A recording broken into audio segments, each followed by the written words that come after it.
Bismillahirrahmanirrahim. Assalamualaikum warahmatullahi wabarakatuh. Kenalkan, nama saya Ilham Jaya Kusuma dari kelas SP dengan nomor NIM 1220043. Di sini kita masuk dalam materi toharoh dalam fikih ibadah. Apa sih toharoh itu? Nah, kita akan masuk kepada PowerPoint. Yang pertama, toharoh dengan tema kita yaitu toharoh. Pengertian toharoh. Apa itu pengertian toharoh? Apa sih itu toharoh gitu ya? Dalam toharoh menurut bahasa artinya bersih. Sedangkan menurut istilah syara, toharoh artinya bersih dari hadas dan najis. Selain itu, toharoh dapat juga diartikan mengerjakan pekerjaan yang membolehkan sholat berupa wudhu, mandi, tayamum, dan menghilangkan najis. Baik, selanjutnya cara melakukan toharoh. Apa saja sih cara melakukan toharoh?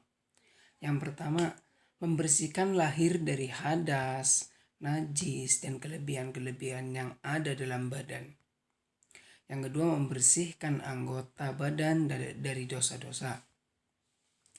Yang ketiga, membersihkan hati dari akhlak tercela. Selanjutnya, membersihkan hati dari selain Allah, yaitu seperti syirik dan lain-lain. Selanjutnya, secara umum, para ahli fikih membagi toharoh atau bersuci menjadi dua, yaitu bersuci dari hadas dan najis. Selanjutnya, bersuci dari hadas, ini pengertiannya.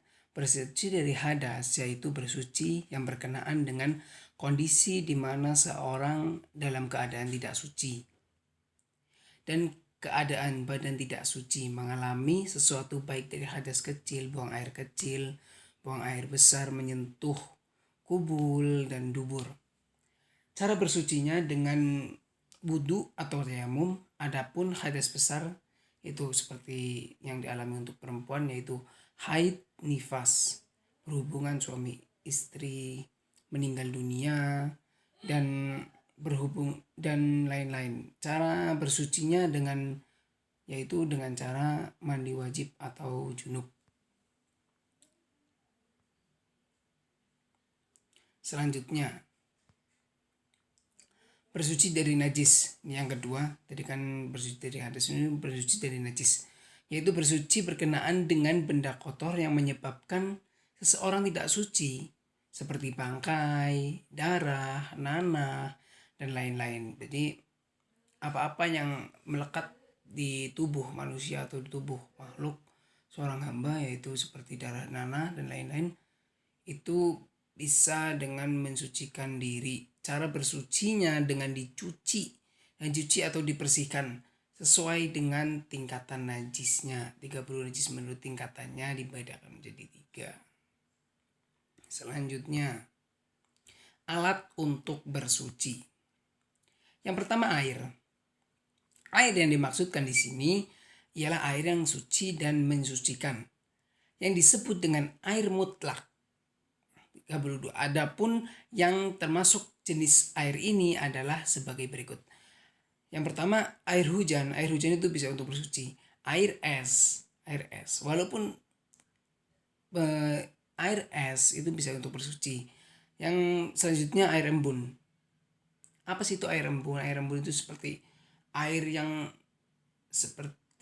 yang pada malam hari terus diendapkan dalam sesuatu wadah, yaitu disebut air embun. Atau tidak bisa langsung ada gitu ya, langsung ada air embun, itu tidak. Tapi air embun yang diendapkan gitu dari malam hari itu menghasilkan air embun, itu bisa untuk bersuci. Selanjutnya, air laut juga untuk bersuci. Air sungai, air sumur, dan mata air, dan lain-lainnya. Selain air mutlak, ada beberapa jenis yang lain, namun tidak bisa mensucikan. Yang kedua, tanah atau debu. Tanah yang dimasukkan di sini tentu saja tanah atau debu yang suci dan bersih dari kotoran atau najisnya. Dalam bersuci, tanah atau debu biasanya digunakan untuk bertayamum sebagai pengganti air apabila tidak didapati atau tidak ada air yang untuk bersuci.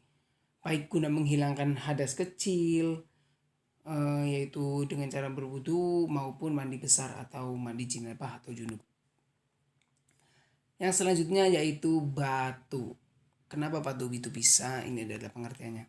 Batu dapat digunakan untuk beristinja, yaitu membersihkan dubur, alat kemaluan. Setelah kita buang air, batu bisa digunakan sebagai alat bersuci dengan syarat 3 buah batu atau 1 batu minimal bersegi keras dan tentunya saja yaitu suci karena untuk mensucikan. Hikmah dari toharoh, apa sih hikmah dari toharoh? Yang pertama, orang yang hidup bersih akan terhindar dari segala macam penyakit karena kebanyakan sumber penyakit berasal dari kuman dan kotoran. Yang kedua, Rasulullah SAW bersabda, orang yang selalu menjaga wudhu akan bersinar wajahnya kelak saat dibangkitkan dari kubur. Yang ketiga, dapat dijadikan sarana untuk lebih mendekatkan diri kepada Allah Subhanahu wa taala. Yang keempat, Rasulullah SAW menegaskan bahwa keberhasilan itu sebagian dari iman. Dan ada ungkapan bijak yang mengatakan kebersihan pangkal iman atau kebersihan sebagian dari iman. Yang kelima, kebersihan akan membuat kita menjalani hidup lebih nyaman.